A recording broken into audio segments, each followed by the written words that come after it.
എല്ലാവർക്കും നമസ്കാരം. ഞാൻ ഇന്ന് വളരെ ഈസിയായി എങ്ങനെ ചെമ്മീൻ തോരൻ തയ്യാറാക്കാം എന്ന വീഡിയോ ആയിട്ടാണ് വന്നിട്ടുള്ളത്. അപ്പോൾ ഇതിന് വേണ്ട ഇൻഗ്രീഡിയൻസ് എന്തൊക്കെയാണെന്ന് പറയാം. ഇതിലേക്ക് ആദ്യം ഒരു 1/2 kg ചെമ്മീൻ കഴുകി വൃത്തിയാക്കിയതാണിത്. ഇനി ഇതിലേക്ക് ഒരു വലിയ സവാള ചെറുതായിട്ട് അരിഞ്ഞത്, ഒരു ചെറിയ ഉള്ളി ഒരു 4-5 എണ്ണം ചെറുതായിട്ട് നുറുക്കിയത്, പിന്നെ ഒരു 10 അല്ലി വെളുത്തുള്ളി, ഒരു ചെറിയ കഷ്ണം ഇഞ്ചി ചതച്ചത്, ഇത് രണ്ടും ചതച്ചത്, പിന്നെ 2 പച്ചമുളക് എരിവുള്ളതാണ്, അത് ചെറുതായിട്ട് കീറിയത്, പിന്നെ ആവശ്യത്തിന് കറിവേപ്പില.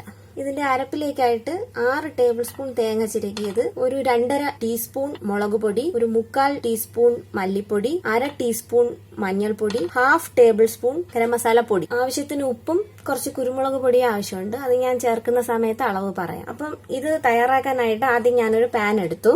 ഇതിലേക്ക് ഞാൻ എണ്ണ ഒട്ടും തന്നെ ചേർക്കുന്നില്ല. ഞാൻ സവാള ചേർക്കാണ്. സവാള ചേർത്തു. ഇനി ഇതിലേക്ക് വെളുത്തുള്ളി ഇഞ്ചി ചതച്ചത്, പച്ചമുളക്, ചെറിയ ഉള്ളി അരിഞ്ഞത് ഇത്രയും ചേർത്തു. പിന്നെ കറിവേപ്പിലയിൽ നിന്ന് കുറച്ച് കറിവേപ്പില കൂടെ മുറിച്ചിട്ട് കൊടുക്കും. ഇനി ഇതിലേക്ക് എടുത്തു വെച്ച ചെമ്മീൻ, ആവശ്യത്തിന് ഉപ്പ്, ഇതൊന്ന് മിക്സ് ചെയ്യാം. കൈ കൊണ്ട് തന്നെ മിക്സ് ചെയ്യാം.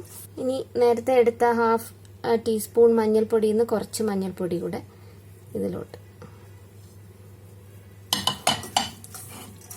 ചേർത്ത് അതുകൂടെ മിക്സ് ചെയ്യാം.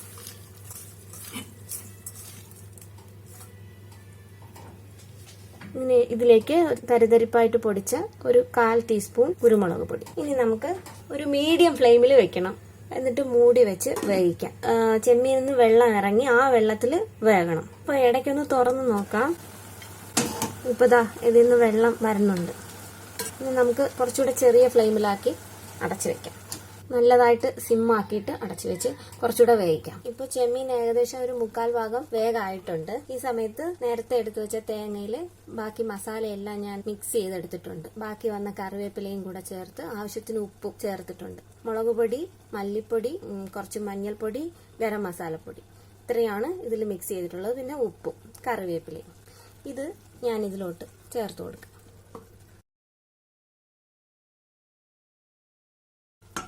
ജസ്റ്റ് ഇങ്ങനെ നടുക്കായിട്ട് വെച്ചിട്ട് നമുക്ക് അടച്ചു വെക്കാം. ഒരു 2 മിനിറ്റ് ഇതിങ്ങനെ അടച്ച് വെച്ചേക്കാം. ഇനി ഇത് ഓപ്പൺ ചെയ്യാം. എന്നിട്ട് നമുക്ക് ഫ്ലെയിം നന്നായിട്ട് കൂട്ടി വെക്കാം. ഇതെല്ലായിടുമായിട്ട് മിക്സ് ചെയ്യാം. ഈ ടൈമിൽ ഉപ്പ്, എരിവ് എല്ലാം നോക്കണം. എല്ലാം കറക്റ്റാണ്. ഞാൻ അരപ്പ് എല്ലായിടമായിട്ട് മിക്സ് ചെയ്തിട്ടുണ്ട്. ഇപ്പൊ ഫ്ലെയിം ഒന്ന് കൂട്ടി വെക്കണം.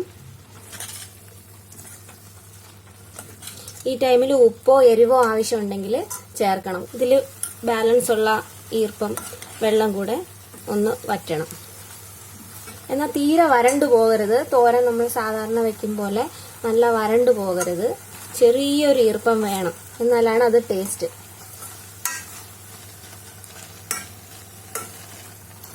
ഇത്രയും മതിയാകും. ഇനി ഫ്ലെയിം ഓഫ് ചെയ്യും. അങ്ങനെ ഈസി ആയിട്ട് വളരെ ടേസ്റ്റി ആയിട്ടും ഉള്ള ചെമ്മീൻ തോരൻ റെഡി ആയിട്ടുണ്ട്. ഇതിന്റെ പ്രത്യേകത എന്ന് വെച്ചാൽ ഇതിൽ ഒരു തുള്ളി എണ്ണ പോലും ഞാൻ ഉപയോഗിച്ചിട്ടില്ല. പക്ഷെ എണ്ണ ഉപയോഗിച്ചിട്ടില്ലെന്ന് അറിയത്തില്ല, നല്ല ടേസ്റ്റ് ആണ്. അപ്പൊ ഇതെല്ലാവരും തയ്യാറാക്കി നോക്കണം. ഫ്രഷ് ചെമ്മീൻ ആണെങ്കിൽ കുറച്ച് ടേസ്റ്റ് ആയിരിക്കും. അപ്പൊ ഇതെല്ലാവരും തയ്യാറാക്കി നോക്കി അഭിപ്രായങ്ങൾ അറിയിക്കണം. എന്റെ ചാനൽ സബ്സ്ക്രൈബും ചെയ്യണം. അപ്പൊ അടുത്തൊരു വീഡിയോ ആയിട്ട് ഇനി ഒരിക്കൽ കാണാം.